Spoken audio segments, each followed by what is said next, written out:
devrions jamais sortir de la bonté. Nous devrions vivre avec bonté.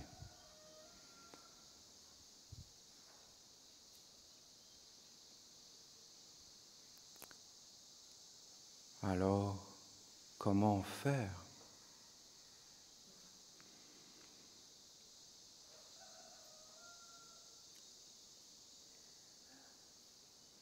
Mais la bonté, c'est un état d'être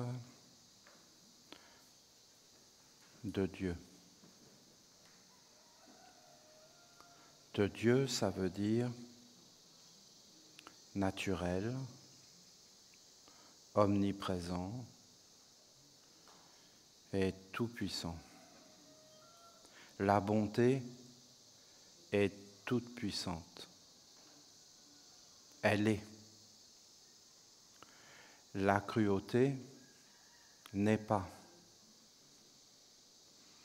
Et elle est toujours dans la faiblesse, parce qu'elle n'est pas. Elle n'a pas d'existence propre. Et donc, tout le temps, pour vivre, elle doit s'alimenter. Alors que la bonté, elle est naturellement.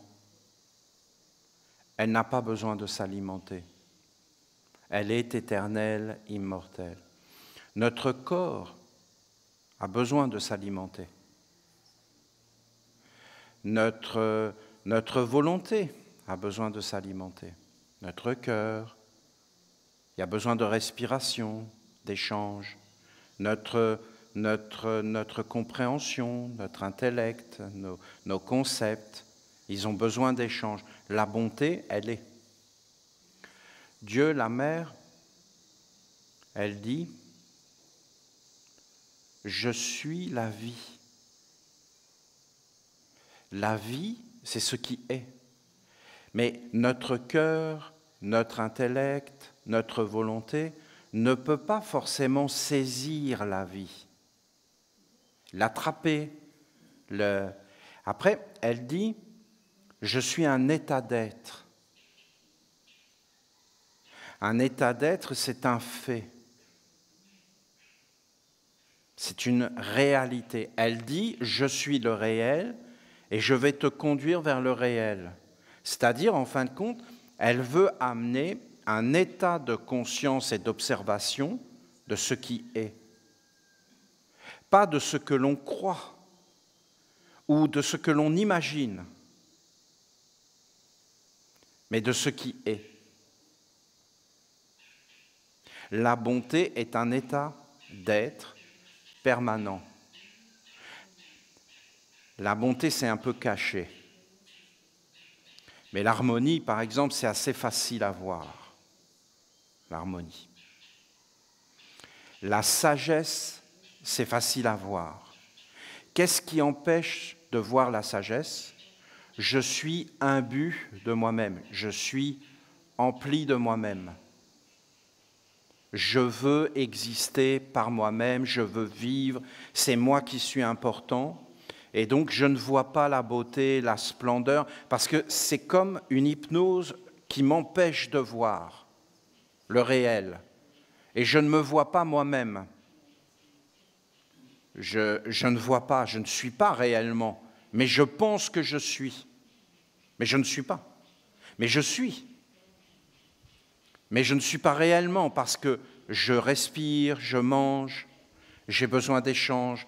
Et ça, c'est un monde qui n'est pas, mais qui est comme en devenir. Et l'homme vient sur la terre pour faire un travail. Mais ce n'est pas forcément le travail que nous, on imagine le travail. C'est qu'il vient comme un être supérieur sur la terre, pour en fin de compte amener des forces qui n'y sont pas, comme la bonté. Je ne dis pas que la bonté n'est pas sur la terre, elle l'est, mais elle n'est pas révélée. Comme la sagesse, comme le grand amour, l'omniprésence de Dieu.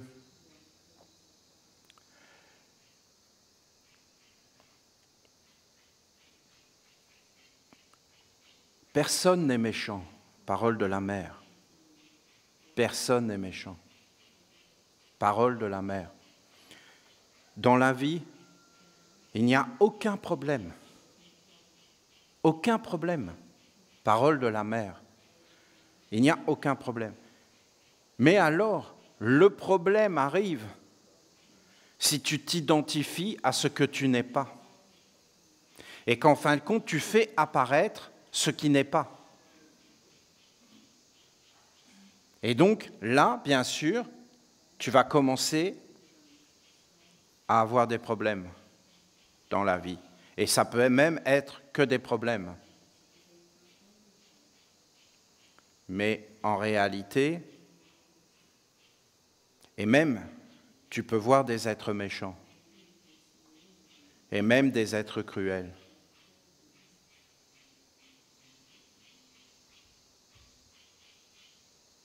Mais ils ne le sont pas, fondamentalement. Mais ils le sont devenus.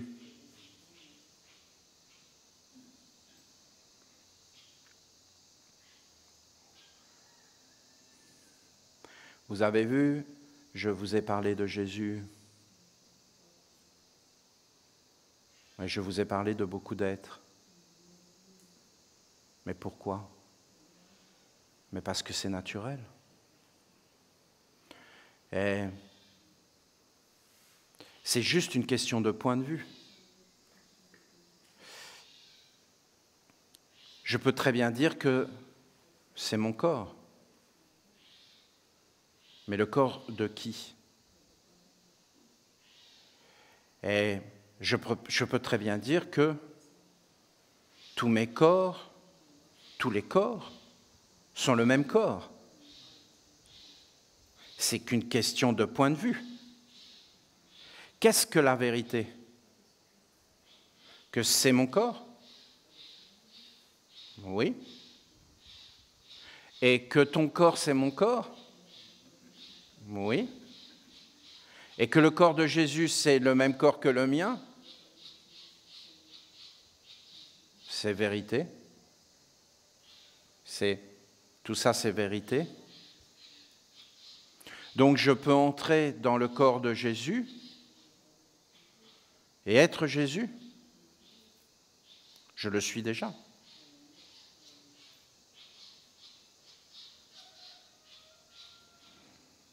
Et je peux entrer dans le corps de Jack l'Éventreur et être Jack l'Éventreur. Bien sûr. Bien sûr. Est-ce que c'est souhaitable? Oui. Oui, c'est souhaitable. Vous avez Jésus et vous avez Jack l'Éventreur. C'est le même corps.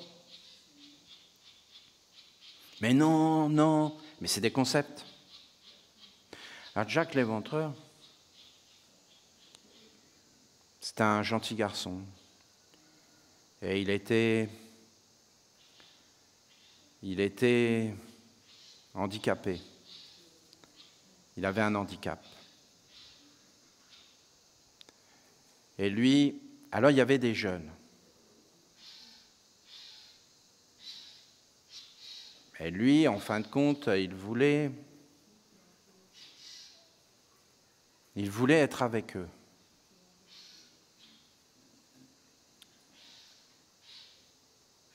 Mais il avait comme une laideur extérieure et un handicap.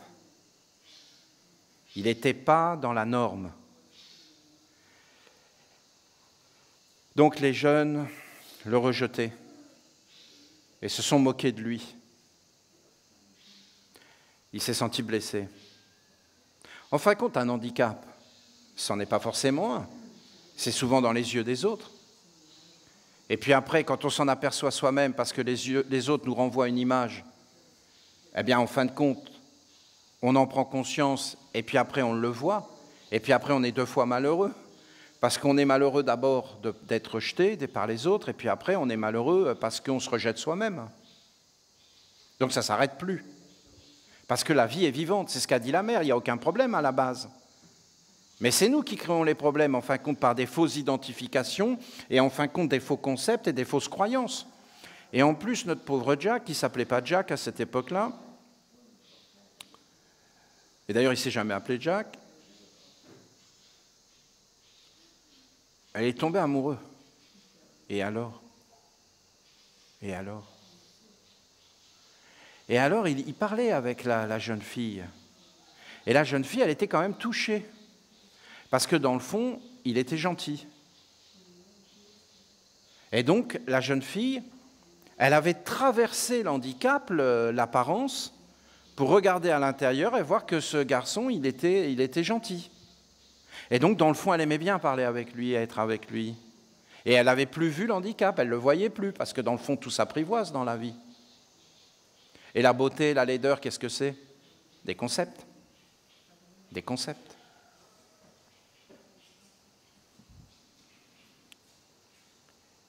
Ah ça a été déterminant pour lui. Hein.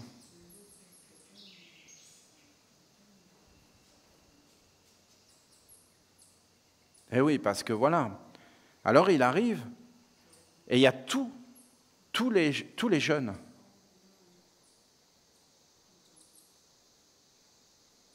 Et là, les jeunes commencent à se moquer, mais la jeune fille, elle est là.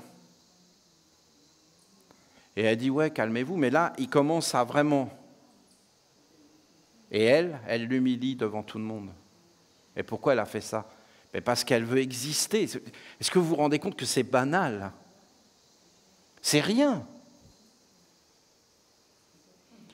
Elle veut exister, donc en fin de compte, elle est dans le groupe, elle se dit, ben non, elle renie son amitié avec lui, parce qu'en fin de compte, elle doit affronter le groupe. Donc elle préfère être dans le groupe qu'être avec lui, dont tout le monde se moque, donc elle choisit son camp. Et donc elle l'humilie. Et là, il est vexé, comme c'est pas possible. Et il est perdu, notre ami. Et qu'est-ce qu'il fait?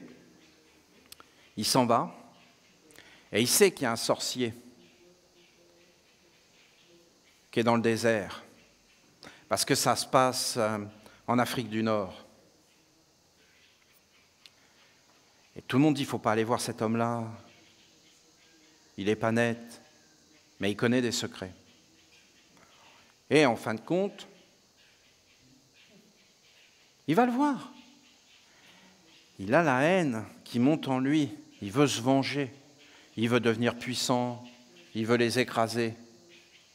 Il aurait très bien pu se droguer, il aurait très bien pu se mettre à boire, il aurait très bien pu dire « je vais bien travailler à l'école », ce qui est à peu près la même chose pour moi. Et en fin de compte, avoir une situation, réussir dans la vie, et en fin de compte me venger. Mais lui, parce que vous comprenez, vous avez des gens qui sont grands, qui sont importants, mais vous ne connaissez pas les motivations qui les ont conduits là.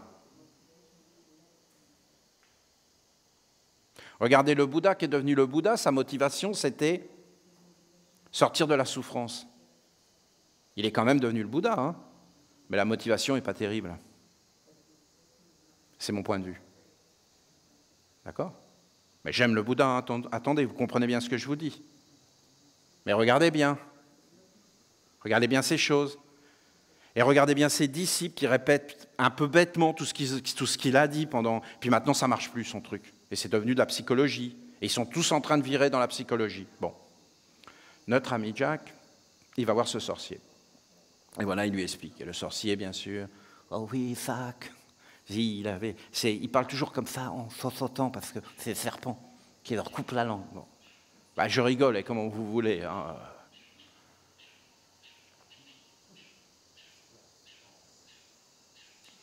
Mais lui, le sorcier, lui, il a un plan. Ben, il est bon. Hein. Lui, son plan, c'est de ne plus prendre un corps. Il veut ne plus prendre de corps. Donc, il se dit, comme je ne suis pas un être de bonté, que je n'ai pas accès à ces mondes d'éternité, et que je vis dans un corps comme une ombre, la seule façon que j'ai de ne plus prendre de corps, c'est d'arriver à devenir une sorte de vampire, une sorte d'être qui va vivre dans ces mondes lunaires. Je ne peux pas expliquer tout son délire à l'intérieur. Hein. Il est en train de délirer. Et en fin de compte, il est dans le côté obscur, dans le côté sombre. Et en fin de compte, il ne veut plus être un humain et il veut contrôler les humains. Et donc, pour contrôler les humains, il doit devenir, en fin de compte, un démon, ce qu'on appellerait un démon. Mais en réalité, il doit devenir un être sombre. Et il faut qu'il mange. Et pour qu'il mange, il faut, en fin de compte, qu'il y ait du sang, qu'il y ait des crimes qui soient faits. Lui, il veut vivre avec des crimes. Il veut se nourrir de crimes. Voilà. Et de destruction. Alors, il prend notre ami Jack, mais il en a d'autres, c'est ses disciples. Et en fin de compte, il commence à leur enseigner des choses, des forces, et il fait rentrer en eux des forces de cruauté. Et comment il fait? Bon, je ne vais pas rentrer dans tous les détails, mais en fin de compte, il les envoie dans un monde de cauchemars, de haine, de destruction, et il l'amplifie énormément, et il en fait des criminels en potentiel. Il a servi leurs âmes, il a le savoir, il sait le faire. Et il les envoûte tellement qu'à travers les siècles,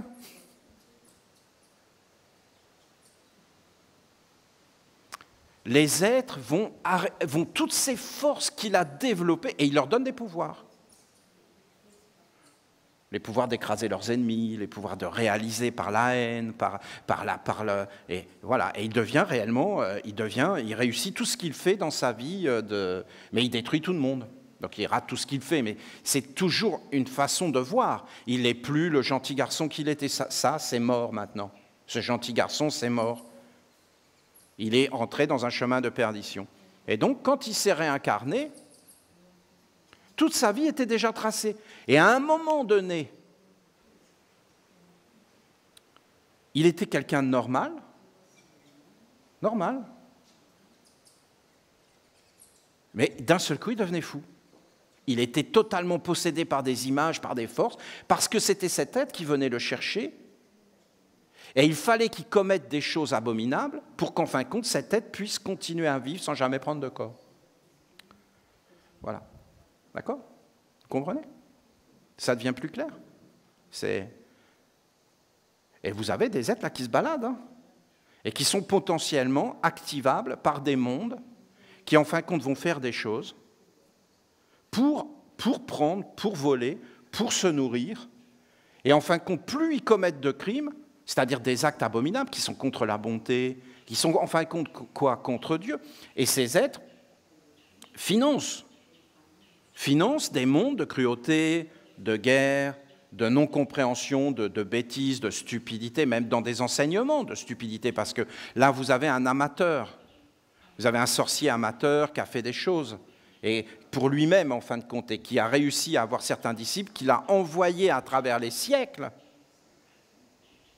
Et ces êtres ne vont jamais être enlevés, c'est-à-dire qu'ils vont mourir, ils vont aller dans un monde pas terrible, et puis après, ils vont revenir.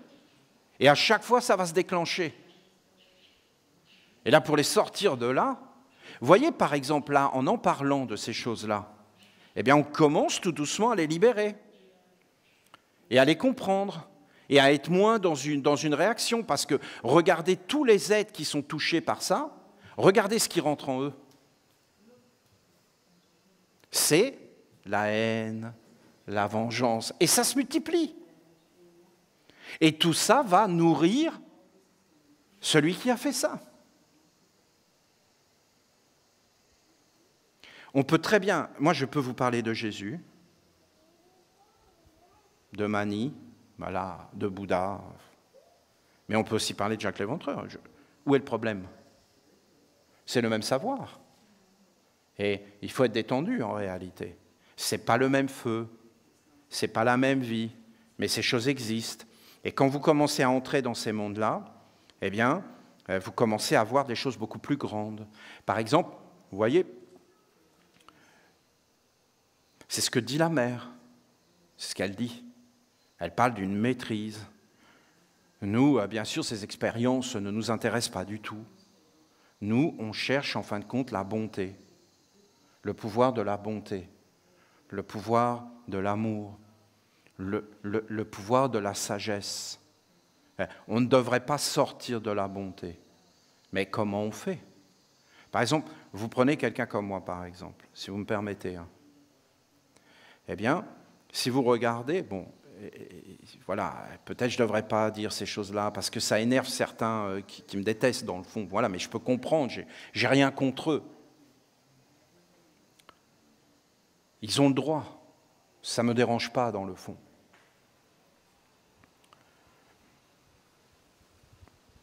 Mais si vous regardez Eliphas Lévi, c'est un occultiste qui avait fait une prophétie, et il disait que dans l'an 2000, Enoch allait revenir.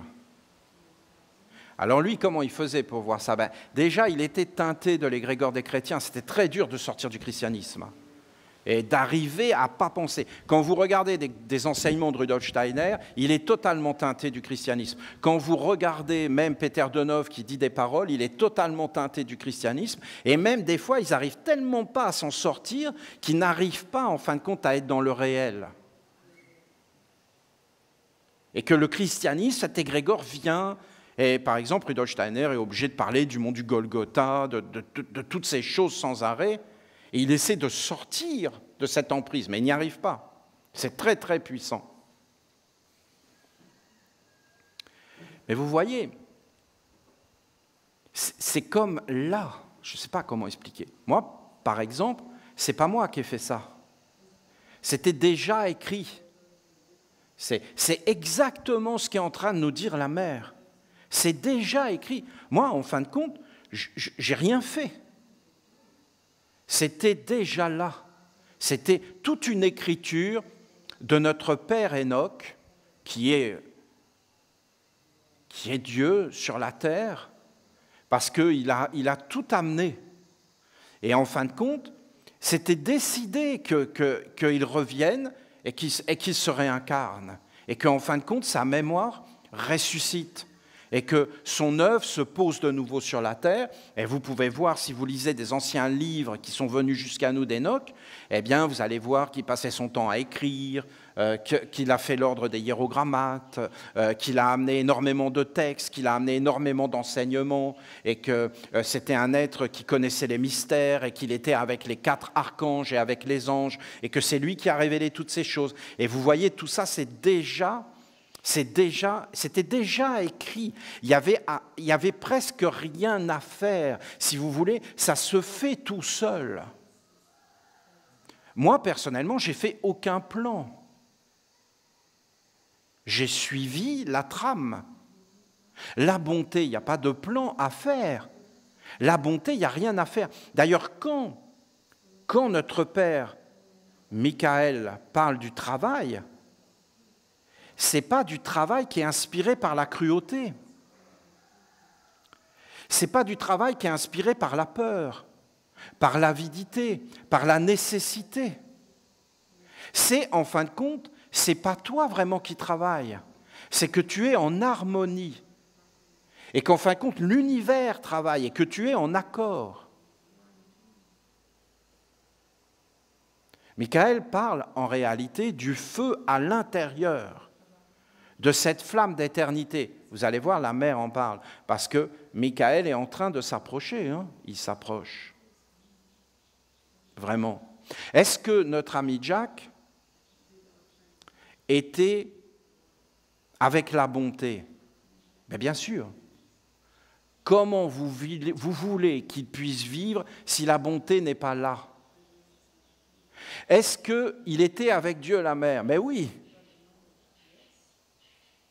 Elle était avec lui comme elle est au Canada ou en Europe. Elle ne pouvait pas se manifester, on comprend bien. Elle ne pouvait pas le toucher. Lui-même ne pouvait pas aller vers elle et s'éveiller dans ce qu'il est et sortir de son cauchemar. Qui est responsable de tout ça? Mais c'est super compliqué. Allez régler une chose pareille. Vous avez les jeunes, mais ils sont juste jeunes. Ça engendre. Regardez, c'est comme si tout était déjà là. Et qu'en fin de compte, c'est comme une trame qui a été suivie. Et que ça remonte à encore plus longtemps et encore plus longtemps. Et dès qu'il y en a un qui chute et qui commence à faire n'importe quoi et qui va engendrer des mondes, eh bien, vous ne savez pas comment ça va grandir, comment ça va se développer et où ça va aller. Donc, en fin de compte, il faut une vigilance, il faut vraiment une éducation, il faut une protection.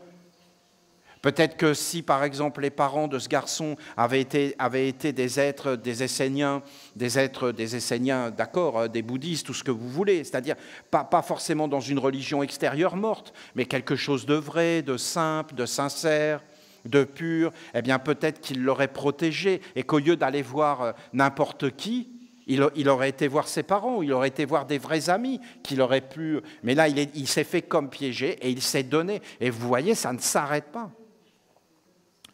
Alors vous prenez par exemple, moi j'étais entouré par Enoch, maintenant je le vois. Hein. Voilà.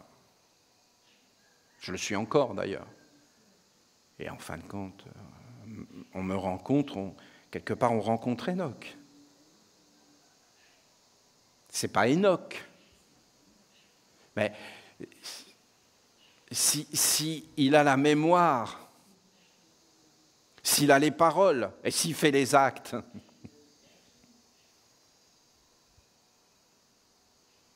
qui tu es, qui je suis.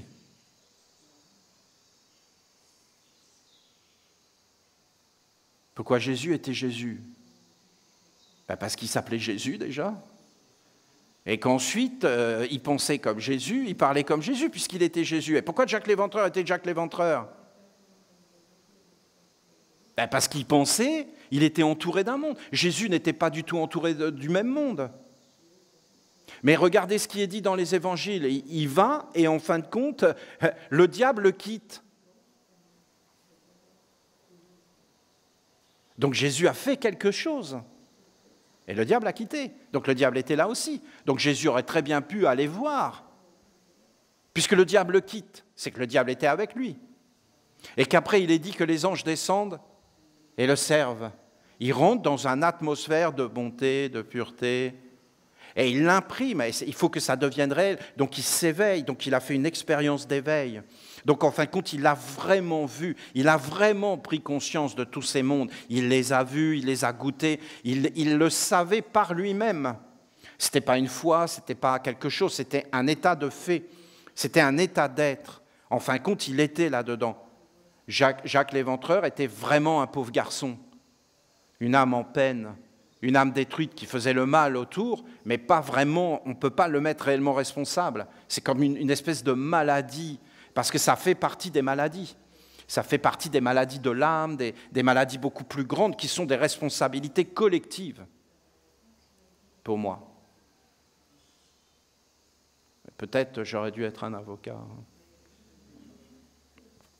Je veux vous montrer juste aujourd'hui qu'on peut parler de tout.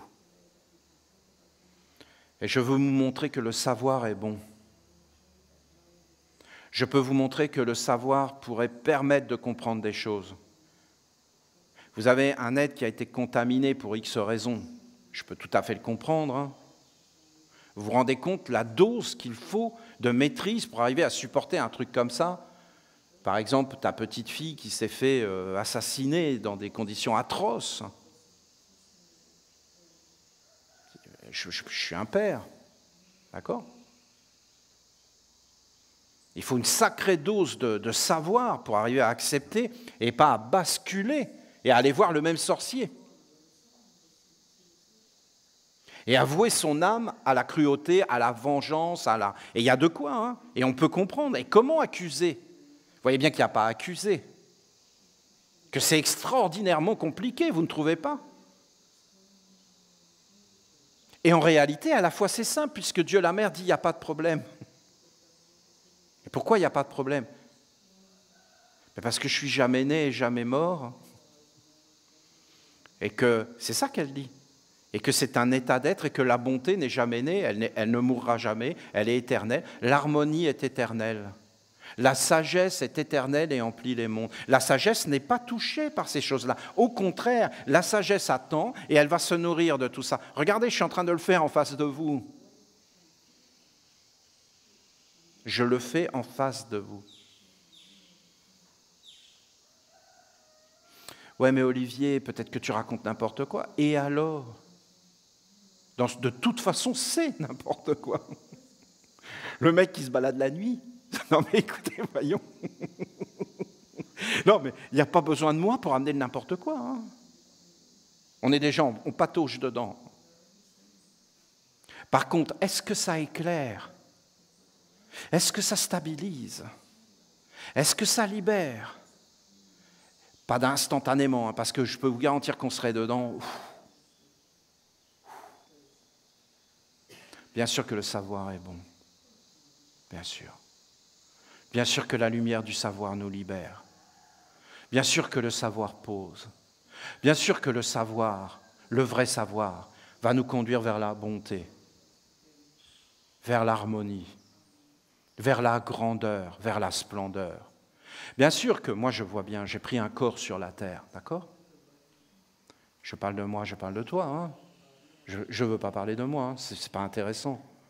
Je parle de nous, je parle de tous les êtres sur la terre. Ils ont tous pris un corps. C'est de la science. Tu peux prendre ça de n'importe quelle façon. Tu peux l'approcher par la poésie, tu peux l'approcher par l'art, le côté artistique, le côté de la beauté, de l'harmonie. Tu peux par la science, le côté de la connaissance, par l'amour. On est tous de la même matière, on est tous de la même âme, et en fin de compte, il n'y a qu'une unité. Et tout ça, c'est vrai dans les mathématiques, dans tout ce que tu veux, c'est vrai. Il faut s'exercer à voir ces choses profondément et à sortir, en fin de compte, des croyances, des illusions, des peurs, des avidités. Et en fin de compte, qui créent des sphères d'illusions. Et en réalité, nous sommes des âmes éternelles, immortelles. Je me rappelle quand mon parrain que j'adorais est mort, donc on m'annonce qu'il est mort. Donc je suis un petit garçon, tout petit, je ne me rappelle plus quel âge j'avais, mais j'étais vraiment petit. Mais moi, je ne sais pas ce que c'est.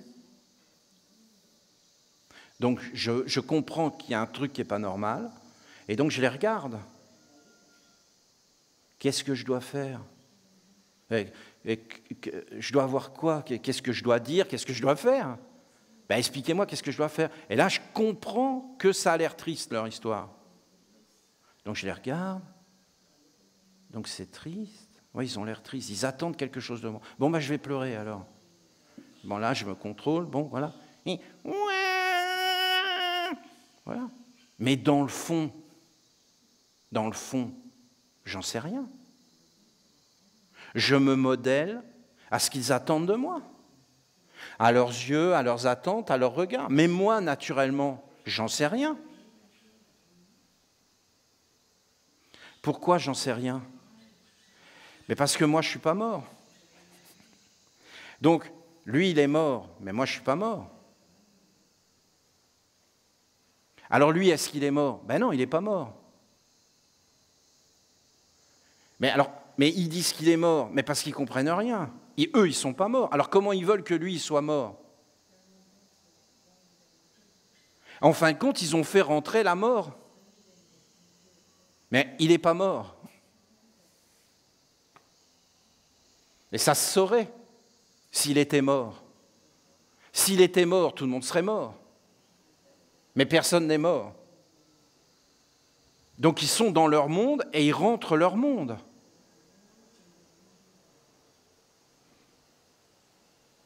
Oui, mais toi, tu vas connaître ça quand tu vas mourir. Mais toi, tu l'as connu? Ben non. Ben alors comment tu sais que je vais le connaître? En réalité, je ne vais pas mourir, c'est tout là. Voilà. Pourquoi tu dis que je vais mourir? Mais parce que je suis un être faux. Et comment quelque chose qui n'a jamais existé pourrait mourir? Olivier n'a jamais existé. Comment Olivier pourrait mourir? Il faudrait déjà qu'il soit né. C'est juste quelqu'un qui a dit dans l'état civil qu'il s'appelait Olivier. On est enfermé dans des mondes. Voilà ce que nous dit la mère. Et en réalité, nous ne sommes pas dans un état d'être. Bien sûr que personne ne pense à ces choses-là et que ne parle de ces choses. Oui, mais Jésus nous dit, je suis moi et celui qui témoigne, qui observe. Mais il y a toujours un être qui observe, il y a toujours le soleil, il y a toujours les yeux, et c'est toujours présent, et il y a toujours une observation. Et vous croyez que Jack l'Éventreur, il est mort, mais il n'est pas mort. Il aimerait mourir, vous comprenez, sortir de son cauchemar. Mais en fin de compte, il ne peut pas. Il est dedans, et il y a tous ces mondes qui sont là. Et moi, pourquoi ça m'est arrivé? Mais parce qu'en réalité, c'était ma famille. Et que c'est eux qui ont donné le corps et qui m'ont ouvert la porte pour que j'entre et que j'ai un corps. Donc j'étais lié avec eux. Et je vois bien que je suis lié avec eux parce qu'en réalité, il y avait essayé de voir, il y avait Enoch Et il y avait la famille, et c'est pareil pour toi. Et il y avait le peuple. Le peuple. Mais bon, moi, ça ne m'a jamais touché, ça. Le peuple, ils m'ont jamais touché. Moi, je priais Gisèle pour être apatride. Voilà. Je demandais à être sans patrie. Voilà. Mais très jeune, hein. Je voulais qu'elle me fasse mes papiers. Alors, elle me disait oui pour me calmer, mais bon. Je voulais surtout pas faire partie de ça, voyons. Je voulais pas. Hein. J'avais tout de suite flairé l'embrouille dans leur histoire. Alors, la famille, tu ne peux pas l'éviter, mais tu t'en prends. Hein. Mais tu ne peux pas l'éviter. Donc, il faut que tu vives avec. Ah oui, mais comment tu vas faire? Il faut que tu te détendes. Parce que ça va se faire tout seul. Parce que les choses se font toutes seules. Il ne faut juste pas les compliquer, il ne faut pas mettre d'huile sur le feu, il faut être patient, c'est ce qu'a dit la mère, il faut travailler la terre, il faut enlever les choses, mais c'est déjà là. La mère est déjà là. Et en fin de compte, tout ça, c'est des identifications. Comment on peut faire ça? On peut le faire par la méditation, on peut le faire par l'étude, on peut le faire par l'éveil de la lumière intérieure. Tout ce qui est à l'extérieur, en fin de compte, est mortel. Il n'y a que l'intérieur qui vivifie et qui apporte la vie et qui t'éveille. Et en fin de compte, c'est ça, puisque elle dit « je suis la vie ». Donc la vie, elle est à l'intérieur. Et elle dit « je suis l'être qui est éternellement ». Mais cet être est là, à l'intérieur de toi, beaucoup plus grand que tout. Et après, il a fallu qu'il s'identifie, il a regardé des situations. Après, c'est rentré en lui comme des influences en toi.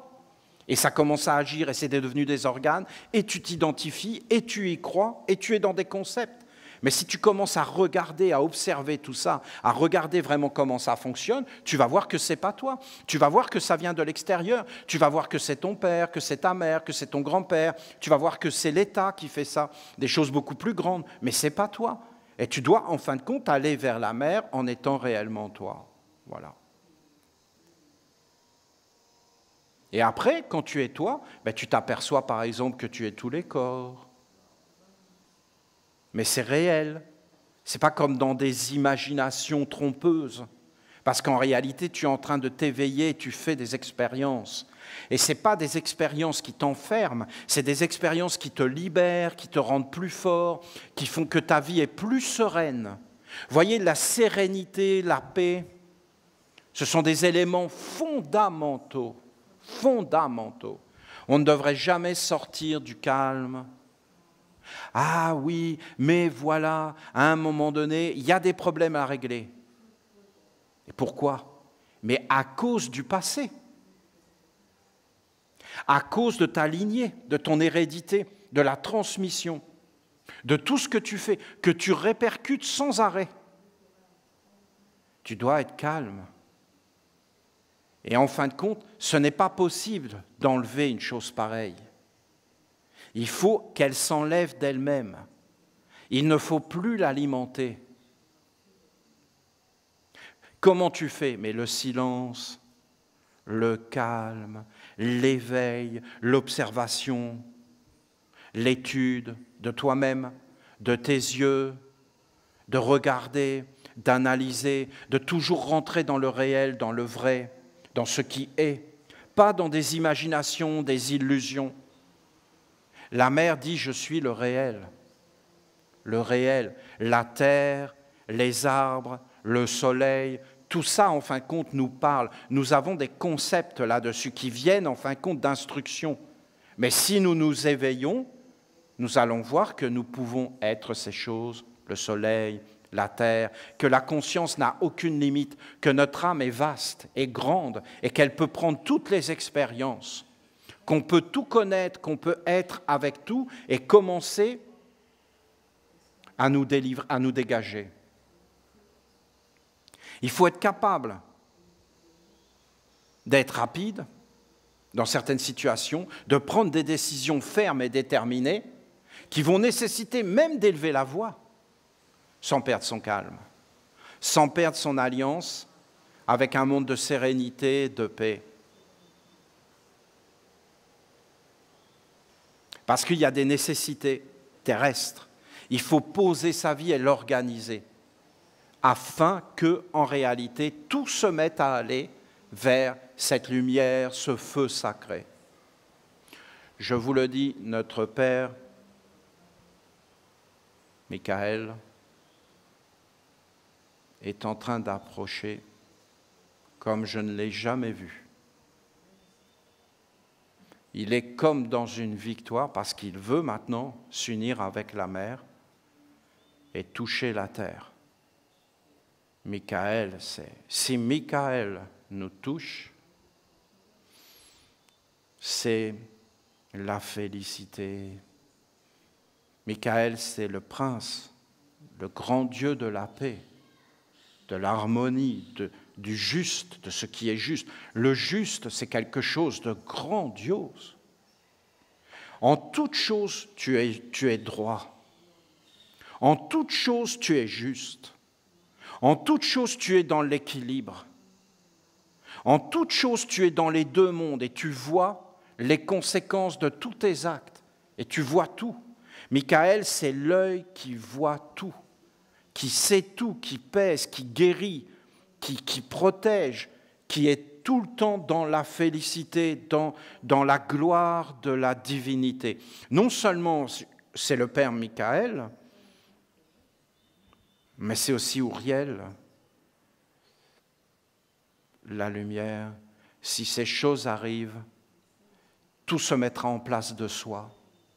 Nous serons comme portés, nous serons comme animés par un feu, mais il ne faut pas opposer de résistance. Il faut laisser les choses se faire. Il faut être dans la patience. Mais vraiment, notre mère nous a donné de grandes, grandes clés. Il faut se poser, il faut la rencontrer, il faut vraiment être avec elle. Il faut se laisser faire, il faut qu'elle nous lave. Vous voyez, on rentre dans cette expérience de la vie terrestre qui est très courte. On rentre dans cette expérience et on est lavé, on est langé. Et bien souvent, on arrive vers la vieillesse et de nouveau, on redevient comme dépendant des autres. Et toutes ces choses sont extraordinairement belles parce que si on ne vit pas avec Dieu, on est perdu. Mais si on vit avec Dieu, il y a plein de choses qui ne nous touchent plus. Ça ne nous concerne plus. On est là, dans la paix. Vous pouvez entendre des paroles de Jésus. Hein. Les lys, les oiseaux, la mère, le père en prennent soin. Pourquoi vous, les hommes, le Père ne prendrait-il pas soin de vous? Mais on est animé par la peur, par l'avidité, par le désir de réussir, le désir de plaire. Mais ces choses, je ne dis pas qu'elles ne sont pas bonnes. Hein. Je dis qu'elles ne sont pas fondamentales, qu'elles ne sont pas l'être véritable, et qu'il faut prendre le temps de respirer avec l'être véritable, d'être posé, d'être serein, d'être détendu. Et après, bien sûr, quand on fait des choses, surtout qu'on est en contact avec le monde des hommes, comme par exemple nous avons des branches où nous sommes des bâtisseurs, nous avons des branches où par exemple il faut qu'on conquiert des pays, il faut qu'on connaisse toutes les lois. C'est vraiment un grand travail, ne croyez pas que ça se fait comme ça. Hein. Eh bien sûr qu'il faut qu'on soit efficace, mais il ne faut pas qu'on perde notre sérénité, et des fois il faut même presque qu'on se batte. Hein. Mais il faut qu'on soit comme les dauphins, c'est-à-dire qu'on reste dans notre être, toujours clair, toujours efficace, toujours conquérant, toujours sachant ce qu'on veut, mais en sachant qu'au final, c'est la bonté, c'est la félicité, c'est l'universalité, c'est la grandeur. Il faut qu'on se fasse imprégner de tout ce qui est grand, de tout ce qui est noble, et après il faut qu'on vive avec. Là, c'est la perfection. Il faut tout nettoyer, tout guérir. C'est pour ça qu'elle a parlé des sauveurs et des libérateurs. Quel enseignement grand, incroyable. Une précision, une majesté, une beauté. Elle a voulu nous dire à travers tous les messages, et combien de messages elle nous a donnés, hein. Elle n'a fait que ça. Je n'ai fait rien d'autre. Je me suis mis comme en retrait pour que la mère vienne. Et vous voyez, même mon enseignement à moi, j'ai un enseignement. Mais je l'ai mis en Derrière, je laisse la mer prendre tout l'espace. Ça me plaît, hein. Et regardez toutes ces choses. Eh bien, je vous dis que derrière ces messages, il y a tout un monde qu'elle a voulu nous montrer, une façon d'être, une façon de vivre, une façon de regarder, une façon d'être avec elle, de se poser sur elle, d'être dans la confiance, de s'en remettre à elle. Et en fin de compte, qu'elle est une maman, qu'elle va écouter les paroles, vous êtes mes enfants, je vais vous protéger, je vais vous nettoyer, je vais vous instruire. Mais pour ça, il ne faut pas faire de résistance. Il faut être détendu. Il faut l'accepter. Et après, il faut regarder. Et il faut féconder la terre et après laisser les choses agir. Et après, bien sûr, quand on va dans ce monde, il faut être en éveil. En éveil. Il faut savoir ce qu'on veut. Il faut être clair. Et la bonté, bien sûr, vous chantez la bonté, mais c'est une grandeur.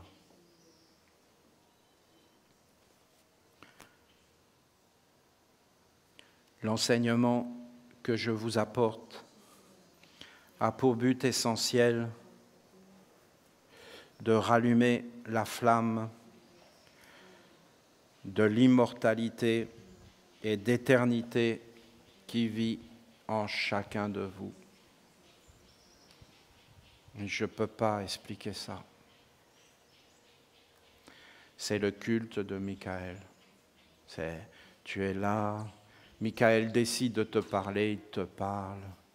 Et là, tu vois que Michael, c'est la félicité, c'est la plénitude, c'est à l'intérieur, tu vas être en extase, tu vas être dans la beauté, tu vas être dans l'universel, et en fin de compte, c'est à l'intérieur de toi, et c'est que toi, hein, c'est que toi, et tu es un être précieux, et tu vois qu'en fin de compte, quand tu es vraiment toi-même, il n'y a plus de frontières, tu es avec tout le monde, tu comprends tous les êtres, tout s'allume en toi. C'est différent pour chacun, car chaque être est unique. Chaque être est une flamme. Vous comprenez, on est tous des flammes. Et en réalité, on partage notre lumière. C'est compréhensible? C'est vérité. Ou alors les ténèbres. C'est triste. D'accord? Jésus, c'était la lumière qui partageait. Je suis la lumière du monde. Je suis en vous, vous êtes en moi. Qu'est-ce que c'est beau! C'est beau. Eh bien, Jack, lui, c'était pas ça du tout, lui. Il partageait pas la même lumière. Hein. C'était une lumière extérieure, et à la fin, lui, c'est le cas extrême. Hein. C'est le cas extrême. D'accord? Non?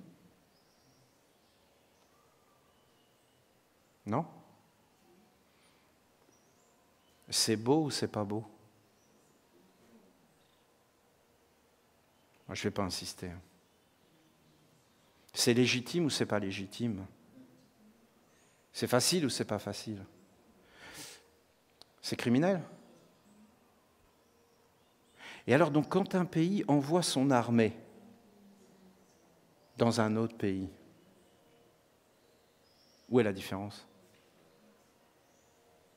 Ce n'est pas des malentendus, ce n'est pas des jalousies, ce n'est pas un désir de revanche. Et elle est où la différence? Et qu'est-ce que ça fait dans les mondes invisibles? Et qui on nourrit?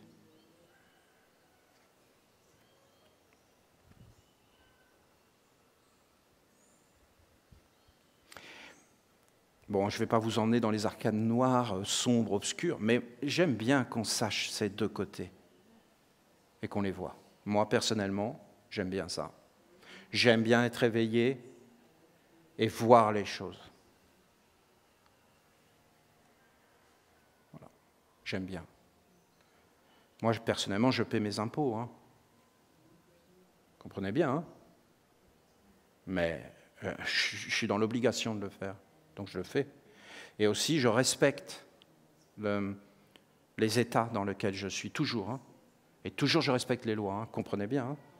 Parce que les hommes ont décidé ça, donc ils font ce qu'ils veulent, mais moi, je ne veux pas y participer. J'y participe contraint et forcé.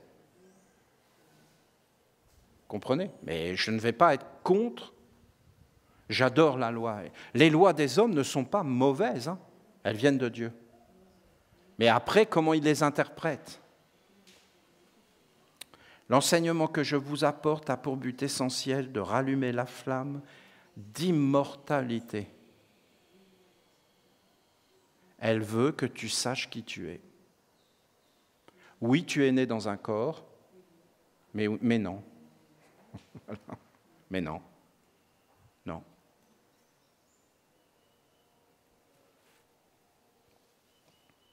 Quoi, je ne suis pas né dans un corps? Non. Non, il y a une partie de toi qui n'est pas née. Il y a une partie de toi qui n'est pas limitée au corps. Mais qu'est-ce que tu racontes? Eh bien alors, comment je vous explique l'histoire de Jack l'Éventreur?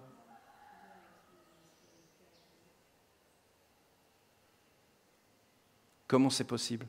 Parce que je ne suis pas Olivier, mais je m'appelle Jack. Mais ça doit être super désagréable. Non, ce serait super désagréable si je m'identifiais. Je suis un observateur.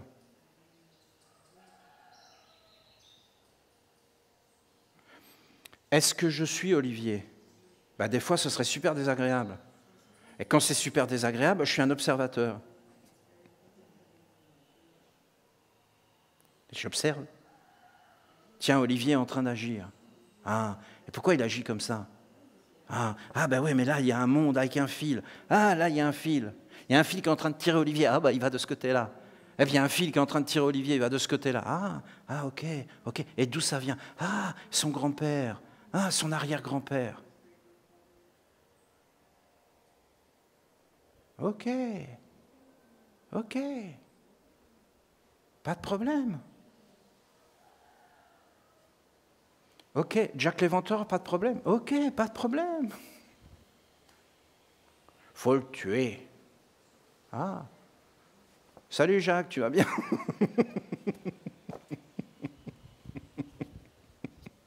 Hein?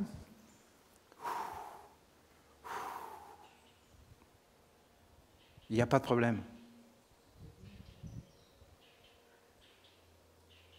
Mais la terre pourrait être lumineuse. Vous êtes des sauveurs et des libérateurs. Moïse, Jésus, c'est vous. Et vous avez un message de l'ange là-dessus. Qu'est-ce que j'ai aimé, mais mon ange est tellement, comment dire, je vous avais lu un message de lui, vous attendez le sauveur, mais en fin de compte, c'est vous. Oh, il est spécial, vous ne trouvez pas? Et d'un seul coup, on voit que c'est vrai. Vous êtes le sauveur que vous avez désiré être dans une autre vie. Et maintenant, vous arrivez là, vous êtes ce que vous avez voulu être et vous appelez encore le sauveur dans une autre vie. Alors, si je vais jusqu'au bout de son raisonnement à lui, parce que lui, il est imparable, hein, alors lui, ce qu'il dit, l'ange, ce qu'il m'a dit à moi, hein, et il m'a détruit quand il m'a dit ça, hein, comprenez-moi bien, hein, le temps, c'est toi qui le fais. Ah, ok. Ah ben maintenant, je m'appelle Chronos. C'est moi, Chronos. Je fais le temps. Je suis le maître du temps et des clés. Il voulait me dire, Olivier, quand est-ce que tu deviens Dieu?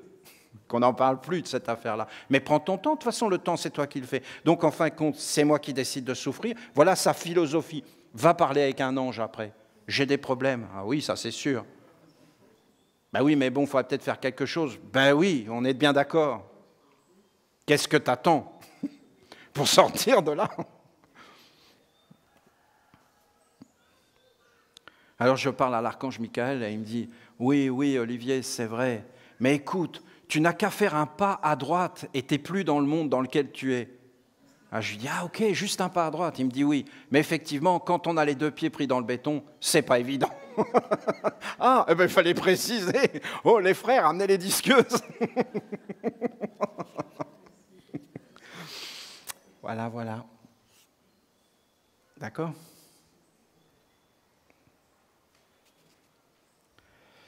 L'enseignement que je vous apporte a pour but essentiel de rallumer la flamme d'immortalité et d'éternité qui vit en chacun de vous. Je peux vous garantir qu'on allume cette flamme-là. Là, c'est sûr qu'il n'y a plus aucun problème. Quelle beauté, hein. C'est ici, hein. Ça va se faire. Cette flamme de l'être des êtres est l'alliance avec Dieu. Elle est la création de Dieu et son projet, son œuvre.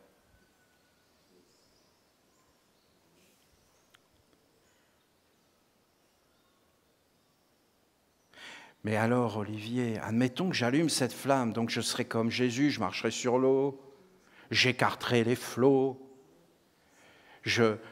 j'irai en ville, il n'y aura pas d'embouteillage, j'arriverai, il y aura toujours une place pour que je me gare, et le parc-mètre sera déjà payé. C'est ça, Olivier, c'est ça qui va m'arriver. Mais non, ce qui va t'arriver, c'est que tu auras toujours les mêmes problèmes, mais en réalité, ils ne te toucheront plus. C'est que tu seras serein. Ça te fera même rigoler. Voilà. Parce que tu seras dans une sérénité. Tu es en train de planter des clous, d'un seul coup tu te tapes sur le doigt, tu es là. Tu recommences, tu te retapes sur le doigt. Tu recommences, tu te retapes sur le doigt. Tu prends celui qui est à côté, là, tu lui éclates la tête, voilà. Ou alors tu te tapes sur le doigt, puis là tu te mets à rigoler. Et tu dis, ah vraiment, qu'est-ce que c'est marrant. Et voilà, ça ne te touche pas. Ça ne te touche pas. Voilà, c'est ça être avec Dieu. Voilà, j'essaie de vous expliquer. Hein. Mais tu taperas sur le doigt. Parce que c'est écrit que tu tapes sur le doigt et qu'en fin de compte, tout est là. Et la façon dont tu réagis va faire qu'en réalité, ça va continuer ou s'arrêter. Parce que si tu commences à rentrer dans une sérénité, dans une paix, dans un détachement, dans un recul, que tout commence à devenir sagesse, que tout commence à te parler, et qu'en fin de compte, tu t'aperçois que ce n'est pas ta vraie place de vivre ici, et qu'en réalité, tu vis dans un autre monde et que ça devient réel.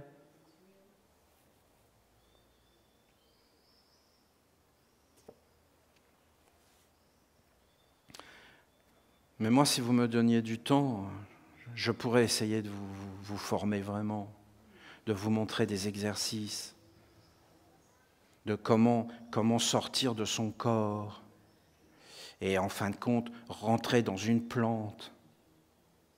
Et comment arriver à vous projeter dans le futur, anticiper des événements. Mais n'allez pas imaginer des choses, c'est complètement naturel. Ce n'est pas des choses qui sont extraordinaires, c'est des choses simples à faire. Et en fin de compte, quand tu commences à faire ces choses-là, eh bien, tu t'aperçois qu'en réalité, tu n'es pas réellement le corps. Et il faut arriver tout doucement à expliquer à cet être qui vit à l'intérieur que tu es plus grand. C'est une éducation, c'est une culture, c'est une façon de regarder. Et à partir de ce moment-là, tu peux commencer à trouver des secrets, des perceptions. Et après, bien, tu peux aller et te projeter dans des endroits et recevoir dans ces endroits des enseignements. Par exemple, tu ne vas plus être limité. Tu vas appeler l'être de la bonté. Par exemple, vous voyez, on pourrait très bien le faire. Hein. On fait un cercle et au milieu, on met le sceau de l'ange de la bonté. On amène tout ce qu'il aime, toutes les lois des affinités, l'écriture. Et puis après, on commence à chanter un chant qui l'appelle. Et puis après, on commence à faire des mouvements pour l'appeler. Et à un moment donné, on l'appelle. Et là, au lieu de rester, nous, parce que on a été éduqués à être passifs. On a été éduqués à être morts. On a été éduqués à attendre le métro. Comme ça, attendre que ça se passe. Et en fin de compte, on est toujours dans des distractions. On est toujours en dehors de ce qu'on fait. Mais quand tu es vraiment dans ce que tu fais, que tu es absorbé dans ce que tu fais, tu sors et tu entres en même temps. Et tu sors du temps, tu sors et tu vis profondément. Et en fin de compte, on peut très bien après se projeter et rentrer et s'apercevoir qu'on a créé un temple, qu'on a fait venir un être. Et on peut très bien être imprégné de bonté. Voilà. Ces savoirs ont été perdus. C'est comme ça avant qu'on guérissait. C'est comme ça qu'on faisait. On faisait tous ces enseignements-là. On est trop enfermé, trop identifié, trop bloqué, trop dans des croyances, dans des concepts, dans des imaginations qui n'ont aucune réalité réelle. C'est juste une croyance. Mais si on se détache de ça tout doucement, on va faire des expériences vivantes, des prises de conscience, des compréhensions puissantes de sagesse. Et après, si on s'approche de la flamme de l'éternité, je vous dis, c'est comme une félicité, c'est comme une nourriture sacrée, c'est comme une sérénité, un grand calme, une clarté, une harmonie, tout doucement une maîtrise. En elle est contenu le sens profond, cette flamme de l'être des êtres et l'alliance avec Dieu. C'est la vie, c'est en ce moment même nous sommes dedans. En ce moment même, tous les êtres de la terre sont dedans, tous. C'est la vie. C'est juste qu'ils n'en ont pas conscience. Parole de Jésus, vous êtes des dieux.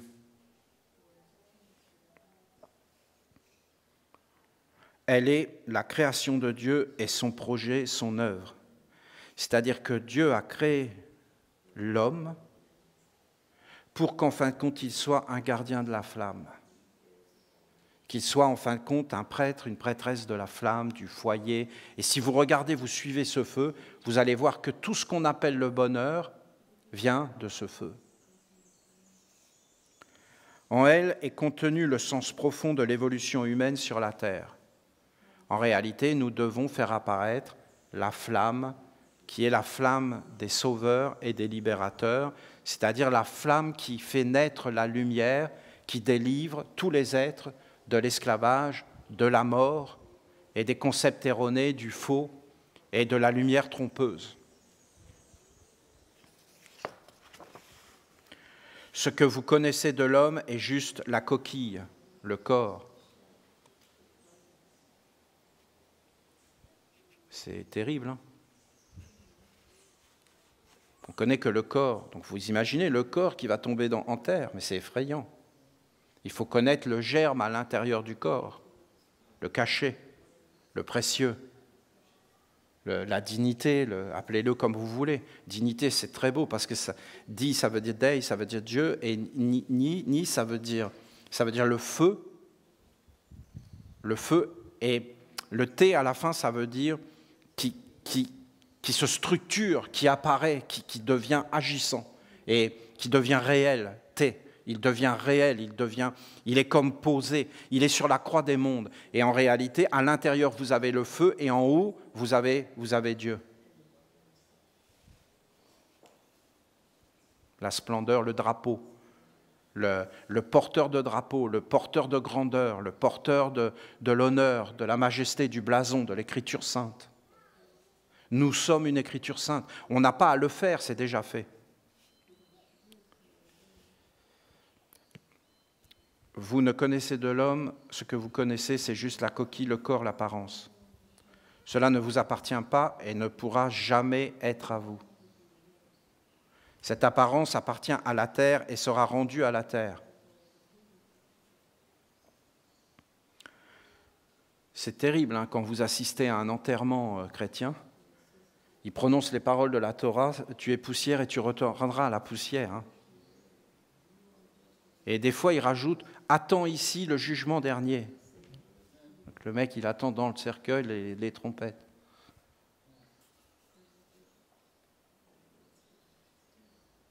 Et ils font de la magie. Hein. Elle le dit. Mais vous voyez le contexte différent. La parole est reprononcée de la Torah. Mais vous voyez que le contexte est tout à fait différent. Bien sûr, si tu n'as vécu que pour le corps, t'es mal. Et si tu n'as pas rencontré le suprême, ne pourra jamais être à vous. Cette apparence appartient à la terre et elle sera rendue à la terre. Ce qui vous appartient, c'est ce qui vit en vous, cette flamme qui est vous et que vous ne connaissez pas.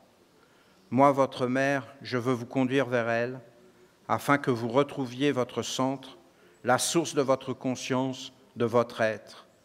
Vous êtes une flamme perpétuelle issue du mystère de Dieu, et la lumière de cette flamme engendre le vrai savoir, la vraie vision, la bonne destinée. Du corps émane une lumière extérieure qui est trompeuse et qui fait apparaître des envies, des besoins, une avidité et qui développe un certain point de vue qui vous détourne de ce que vous êtes à l'origine. Jack, des envies, envie d'être aimé, envie d'avoir des amis, envie d'être accepté, c'est légitime, hein? Mais voilà qu'il y a une forme de cruauté, de méchanceté qui n'est pas vraiment méchante et cruelle, on est bien d'accord. Vous avez vu tout ce que ça a engendré. Alors que c'est banal, hein? Banal. Il faut savoir que ce qu'on vit de banal, il y en a qui vont le prendre et qui vont le conduire dans quelque chose d'abouti. Hein? Des besoins, une avidité qui développe un certain point de vue, qui vous détourne de ce que vous êtes à l'origine.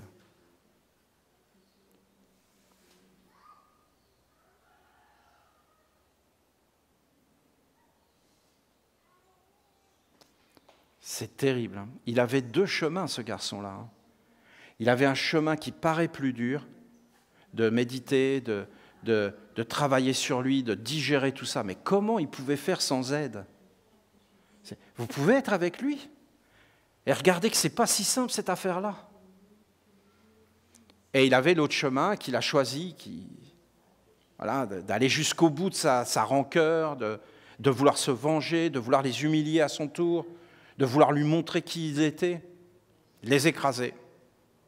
Et donc, cette lumière en lui l'a conduit à rencontrer quelqu'un qui était vraiment doué là-dedans.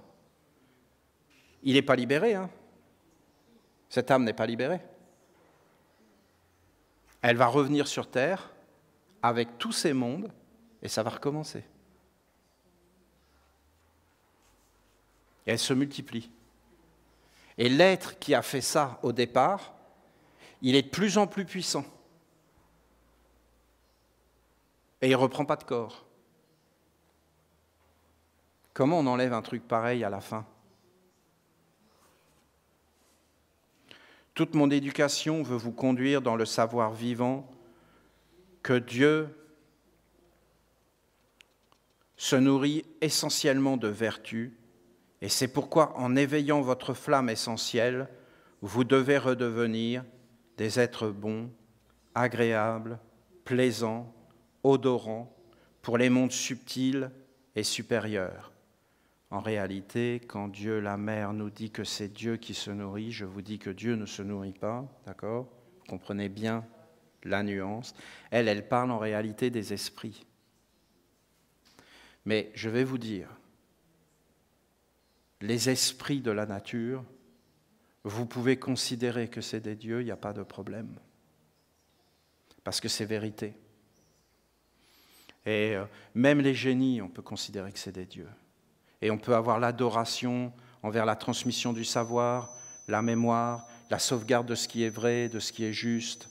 Et on peut avoir de l'adoration envers les êtres qui sont conscients et qui sont agissants et conscients et qui vivent dans des mondes subtils. Et si vous commencez à faire ça et qu'on commence à s'habiller de vêtements beaux, de belles odeurs, de belles pensées, de beaux regards, ces êtres viennent avec bonheur, nous traversent et commencent à nourrir la flamme à l'intérieur de nous et elle grandit et à un moment donné, on va traverser ces mondes et commencer à prendre conscience avec des mondes supérieurs et en réalité, ils vont nous manger et on va être avec eux et en réalité, on va rentrer dans un monde d'éternité. C'est-à-dire qui ne s'arrête pas.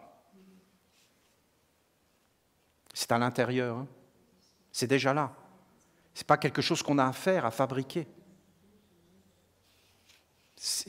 On n'a rien à faire en réalité. C'est ça qui est terrible. C'est que c'est déjà là. Il faut juste arriver à sortir des concepts et des imaginations. Toute mon éducation veut vous conduire vers ça. L'aspect du corps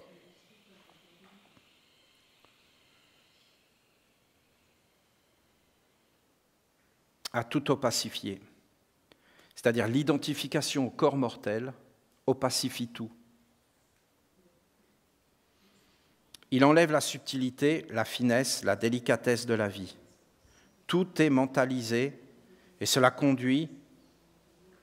détruit l'avenir et surtout plus d'animisme, de magie, d'enchantement et de respiration avec les mondes féeriques.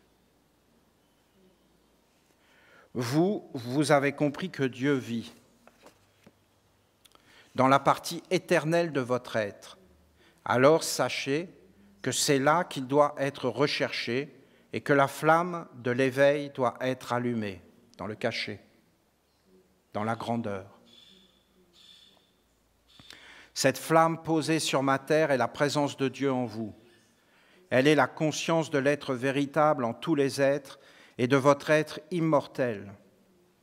C'est de cette flamme qu'émane la lumière du vrai savoir qui doit éclairer toutes les parties du monde afin de restaurer la vision juste de la vie. Par la flamme et la lumière intérieure, vous redevenez des créateurs sur la terre et vous établissez le gouvernement digne et vrai. Le gouvernement de ma vie,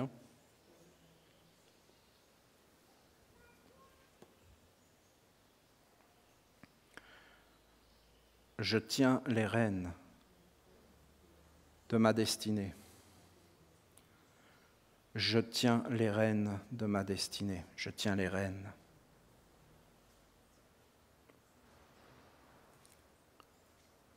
Je tiens les rênes.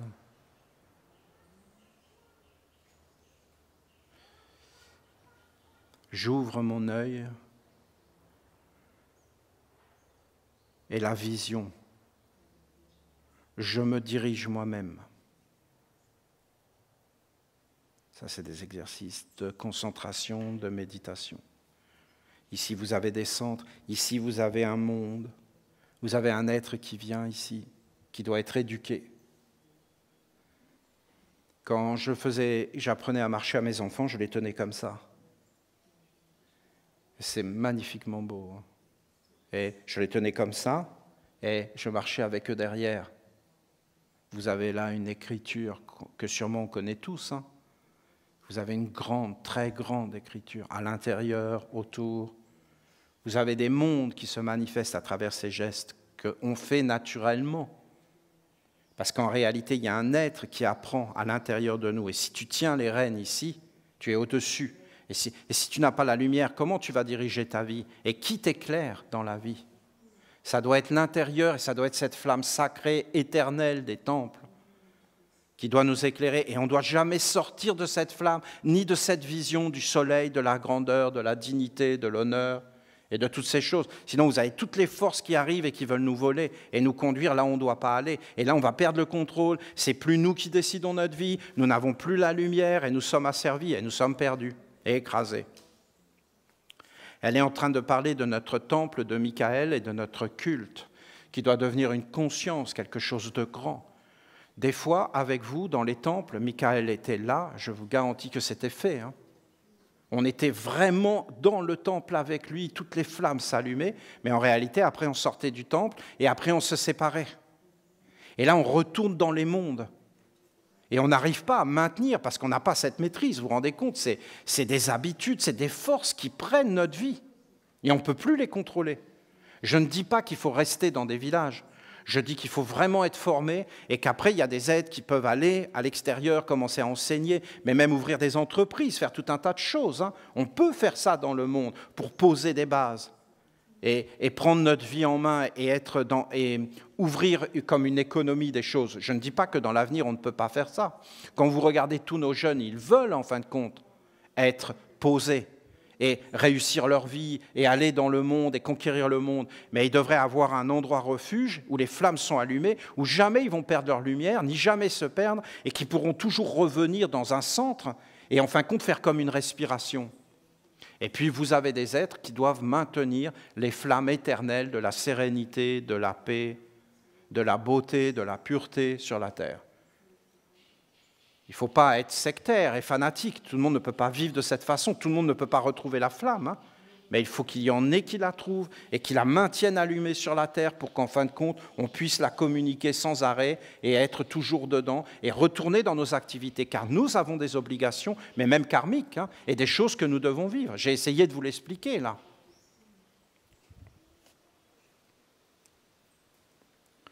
Par la flamme et la lumière intérieure, vous redevenez des créateurs sur la terre et vous établissez le gouvernement digne et vrai. Vous entrez dans la noblesse, vous êtes responsable et vous ne vous permettez plus de créer des mondes dans l'ignorance, dans l'inconscience et en dehors de la vérité, c'est-à-dire en dehors de ce que vous êtes dans le réel, le vécu et l'identité authentique. Qu'est-ce que c'est beau! Je suis, moi, dans mon être véritable, éternel. Je décide de rester maintenant dans le silence et de ne plus vivre sur la terre et de ne plus rien créer sur la terre. Je veux uniquement vivre avec Dieu dans la permanence de l'être véritable. Je ne veux plus aucun désir, aucune soif d'existence, aucune réalisation. J'ai le droit de dire ça, non? J'ai le droit de le dire. Je suis dans mon être véritable et je décide d'aller dans le monde et de créer une famille, un foyer. J'ai le droit de le dire, mais regardez. Regardez ce qu'elle dit.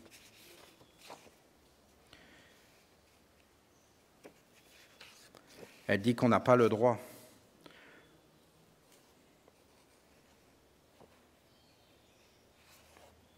J'ai pas lu beaucoup, bon, je vais quand même activer le mouvement.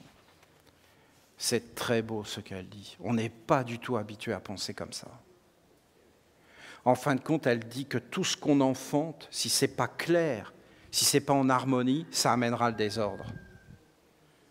Et qu'il faut toujours être en accord avec l'harmonie, la vérité et faire les choses. Tu peux faire tout ce que tu veux, mais il y a une façon de faire. Tu dois regarder qui le fait, pourquoi tu le fais. Tout doit être clair dans ta vie. Tu dois vivre qu'avec la clarté.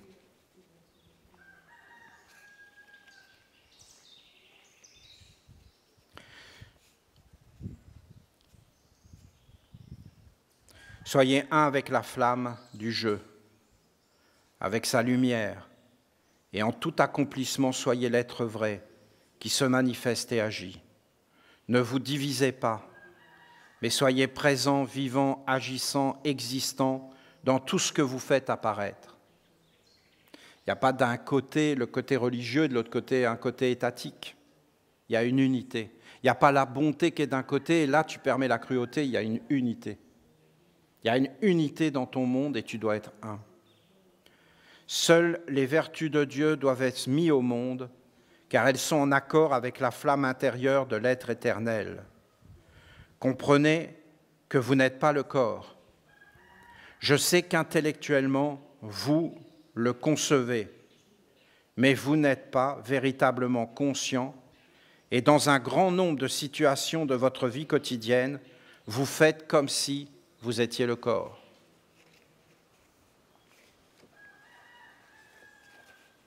Sachez que vous n'êtes pas le corps. C'est intellectuel. C'est une croyance. Vous imaginez, si on n'était pas dans cette croyance, comment le monde serait différent? Apprenez à vivre avec ce qui vit de Dieu en vous et non pas avec ce qui vit de l'existence terrestre qui est vouée à la mort. Ce que vous faites à votre corps, vous en récoltez les conséquences presque instantanément. Votre corps est vivant et il obéit à certaines lois, mais votre corps n'est pas l'essentiel.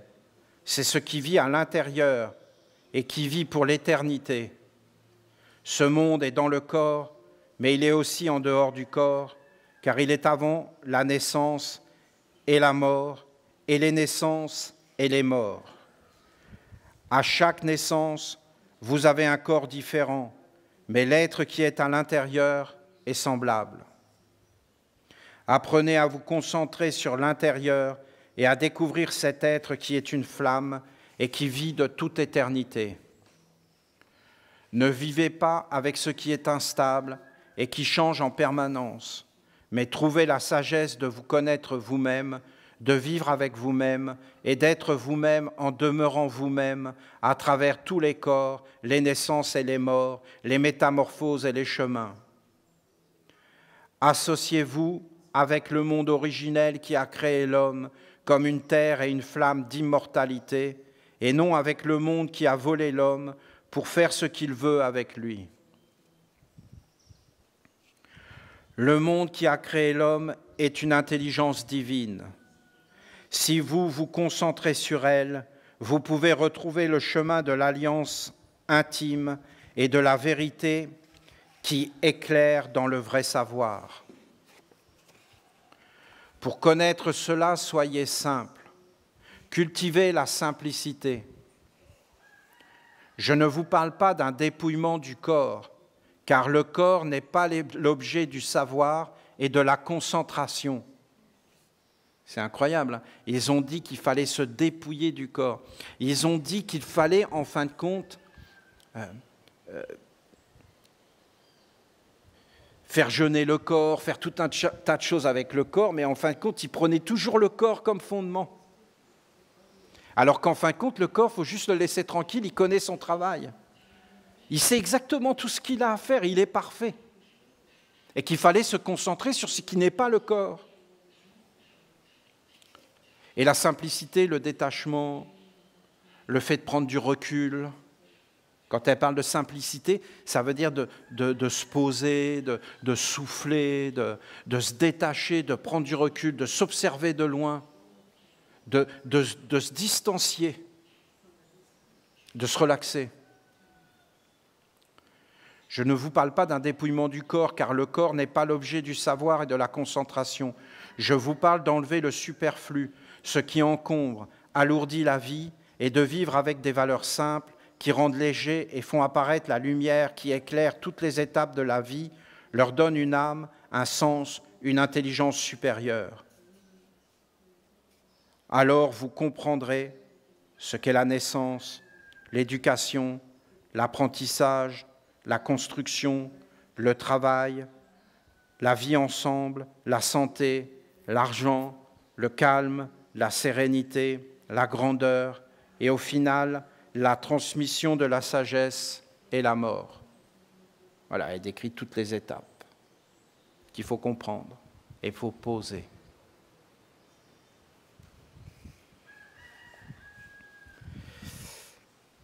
C'est facile à dire, hein, ce qu'elle dit. Dans la pratique, ce qui se passe, c'est que ça commence à s'éveiller et là, tu rencontres un immense bonheur. Et en réalité, tu ne le supportes pas, c'est trop. Donc, en fin de compte, les nerfs vont commencer à casser. Non, c'est difficile d'aller vers ces mondes parce que c'est des mondes intenses. Intenses. Donc, il faut vraiment être entraîné, il faut être préparé, il faut qu'il y ait des exercices, parce qu'elle est en train de parler qu'on rencontre Dieu. Hein. Il faut des exercices de concentration, il faut apprendre à tendre le corps. Je ne peux pas revenir sur tout ce que je vous ai enseigné. Je vous ai enseigné des exercices. Hein. Et là, une tension intense. Et après des tensions. Il faut générer des tensions dans le corps et des détentes. Vous faites des exercices. Et vous apprenez tout doucement. Parce que ces exercices que je vous ai transmis, c'est des exercices que si vous les faites, vous dégagez votre futur. Parce que ces choses vont vous arriver dans le corps, mais si vous les avez fait avant, vous dégagez les choses. Et vous êtes comme préparé à rencontrer certaines choses que vous allez rencontrer, c'est inévitable. Ce n'est pas rien, c'est toute une science et une préparation, un travail qui consiste sur le corps, sur l'âme et en fin de compte sur l'intelligence supérieure.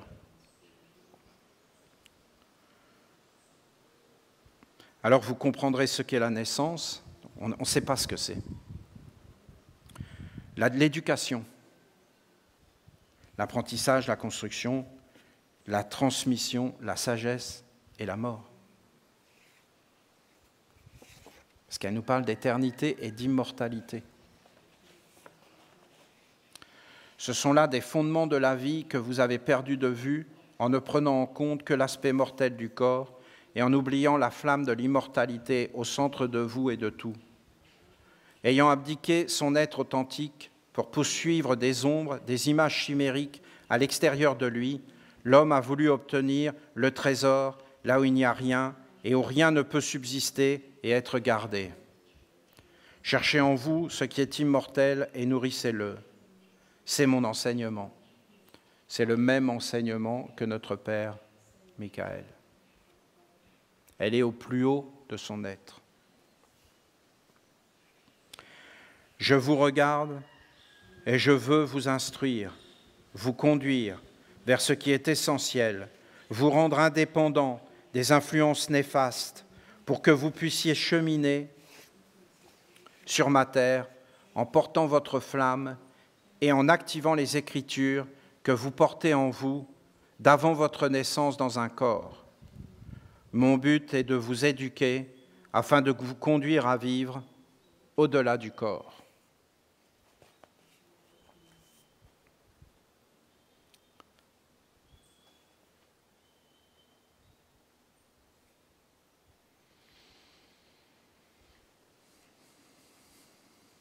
C'est toute une organisation, vous pouvez le comprendre. Si nous réussissons à faire cela, pour certains d'entre nous, alors ça veut dire que nous avons fait réapparaître Dieu sur la terre. C'est bonheur, c'est vraiment grandeur. Je sais que tu as senti ces choses. Je sais que des fois tu étais dans un état supérieur et que tu goûtais des choses de beauté, de grandeur et de prière. La prière mène vers ça, la concentration, l'observation. Il y a beaucoup de chemins qui mènent vers cet état d'être supérieur, de beauté, de grandeur. Quand un ange apparaît à l'intérieur de toi, tout devient clair. Tout est dans la beauté, tout est dans l'harmonie. C'est le réel. C'est le réel de la vie. C'est ça le réel. C'est ça toucher la terre. Regardez, tout est beau. Les fleurs, les arbres, le soleil, le cosmos, les étoiles, la grande harmonie. Et là, tu t'approches du feu de Michael. Et là, c'est la flamme. Et je peux vous dire que nos anciens, ils ont connu ces secrets. Ils allumaient des feux. Ils savaient, ils protégeaient. Vous aviez l'ordre des Vestales. Mais ça a été la grandeur sur la terre. Tout le pays était protégé. Quand les chrétiens ont supprimé les Vestales, la même année où ils ont supprimé les Vestales, l'Italie s'est effondrée. Elle a perdu sa gloire, sa grandeur. Ils ne l'ont même pas vue. Ils sont inconscients, ignorants. Recevez tout mon amour et mon grand respect. Ne doutez pas de ce que vous êtes. Ne doutez pas de ces choses. Ne regardez pas les apparences extérieures. C'est à l'intérieur, ce que vous êtes à l'intérieur. Et si Dieu, notre Mère, nous parle, voyons,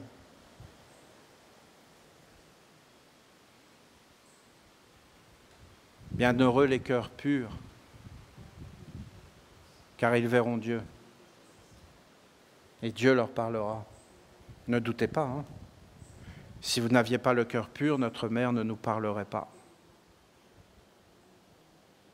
Elle ne nous parlerait pas.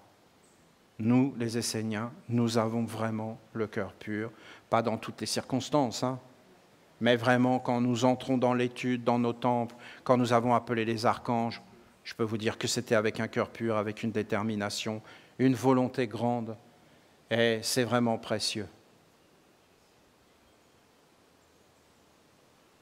Un grand merci et une félicité de félicitations, de féliciter la félicitation. Soyez félicités.